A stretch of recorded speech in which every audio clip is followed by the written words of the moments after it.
हमार बाबा धुआं छोड़ते बे। धुआं छोड़ते? हाँ। अरे दादरे कैसे रे? बीड़ी पीते बे।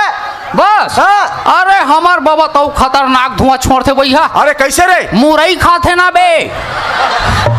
वो खतरा छोड़ा था भैया।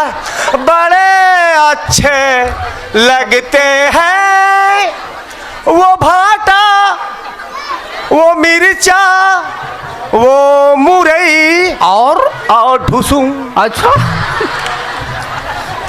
ऐसा टाइप के अनुभव अभी अब्बड़ होते रहे। मुरई ज्यादा आ गए ना दे पाए। वाह वो दिन तो खतरा, वहाँ चबराहा कुकुर निकले रहा है हमारे गांव में। अरे हाँ 10 झल्ला चाबे रहा है। अरे मोला चाबे बर कुदे मुंह उला के हाथ ले डाल दे, हाथ ला औ डाल दो। अरे गदर पूरा डाल दो। ओ पर पूछी धर आगे बे। अरे ऐसे करे हाथ ला फाट ले पलटा दे। अरे बाप रे पूरा लहुट के पोटी पाटा हुई कर छरिया के घिरियाक धर लो। थैली में 3 दिन हो गए धरा है अभी। अच्छा हाँ।